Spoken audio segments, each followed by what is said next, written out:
حاجة واحد اللي آخر هي الدسكورة وحاجة أفضل فرانسيسكا حاجة المواعيد تجمعي بينها أكيد عيد الخلفاء بينها سام كلها هذه كلها هنسي تاع Ordre du jour du CMGA à l'occasion du 40e anniversaire de la création des forces armées égyptiennes. Officiers, sous-officiers et militaires d'Iran, marins, aviateurs et personnels civils des armées.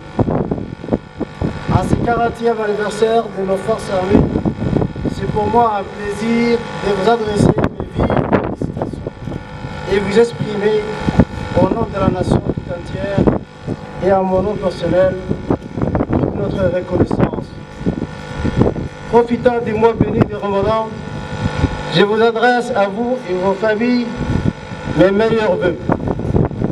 Que le Tout-Puissant accepte notre jeûne et purifie nos cœurs. Que ce mois sacré nous apporte santé, prospérité et paix dans notre pays et dans le monde entier. En ce moment solennel, nous portons une pensée très émue à l'égard de nos martyrs qui ont donné leur vie pour l'honneur de la patrie. Je vous invite à observer une minute de silence pour réciter la Fatiha à leur mémoire.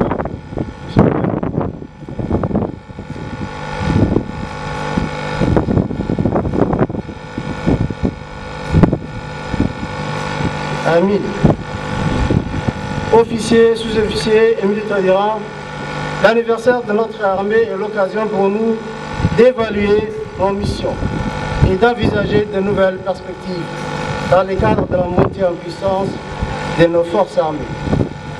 À cette occasion, je tiens à vous exprimer ma fierté pour votre dévouement dans l'exécution de l'ensemble de vos missions, partout où vous êtes appelés à œuvrer pour la consolidation de la paix et la sécurité de notre pays. J'exprime ma gratitude à l'ensemble des personnels civils des armées qui nous accompagnent durant toutes ces années pour leur fidélité et leur dévouement dans leurs tâches diverses qu'ils exercent au sein des armées. Mes félicitations vont aussi à l'ensemble des forces de sécurité du pays pour leur attachement constant et leur abnégation à veiller à la sécurité et la protection de nos concitoyens et de leurs biens. En ce qui concerne les défis sécuritaires, l'environnement international est marqué par un accroissement des troubles et d'actes terroristes, nous confrontant à une instabilité presque partout dans le monde. C'est pourquoi il est important de consolider les capacités opérationnelles de nos forces de défense et de sécurité et d'accroître notre vigilance.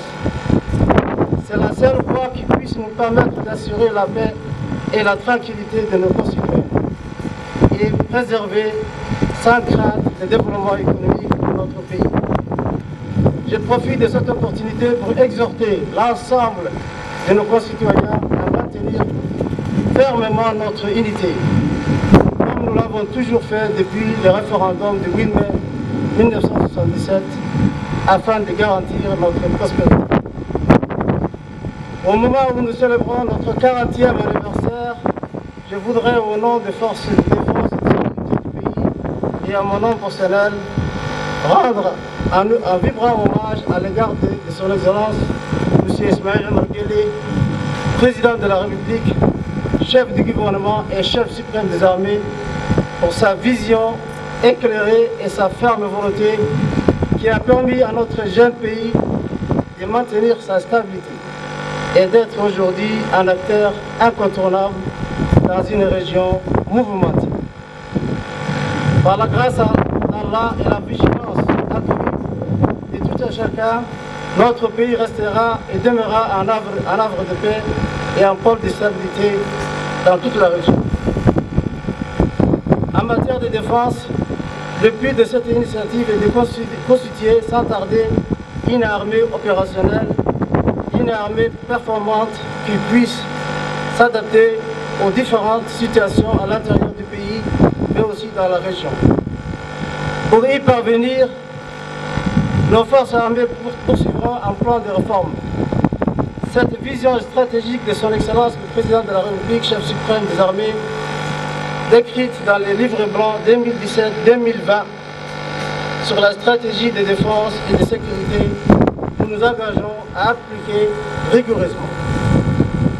C'est dans ce contexte que l'axe d'effort au cours de cette année a été mis sur la valorisation de nos ressources humaines par le recrutement de 1400 soldats destinés à renforcer le dispositif de nos unités. Parmi ces jeunes recrues, 150 du niveau BAC et BAC+, sont incorporés au sein de l'armée de l'air afin de lui permettre, après formation, de combler ses besoins en personnel, navigants et techniciens. Pour leur part, la division logistique et la division opérationnelle en particulier doivent apporter les soutiens nécessaires au corps et assurer le pilotage et le contrôle des programmes d'entraînement. Aussi, en partenariat avec les armées des pays amis, nous nous attachons à accroître les formations et les spécialisations dans tous les domaines et à mettre à jour notre système de formation. Grâce à la politique avisée de son Excellence le Président de la République, nous sommes fiers du rôle exceptionnel que joue notre pays aujourd'hui dans la région. La présence sur notre territoire des forces amies des grandes puissances du monde dans le cadre de la lutte contre le fléau nuisible à la sécurité internationale souligne bien l'ouverture politique de la République du Djibouti. Officiers, sous-officiers et militaires, en dépit de toutes les difficultés, notre armée poursuit efficacement sa mission au pays frère de la Somalie, où nos contingents participent courageusement à la mission. Ces hommes et femmes accomplissent remarquablement leur devoir. Ils poursuivent leurs efforts pour soutenir nos frères d'armes somaliens dans la reconquête de leur pays.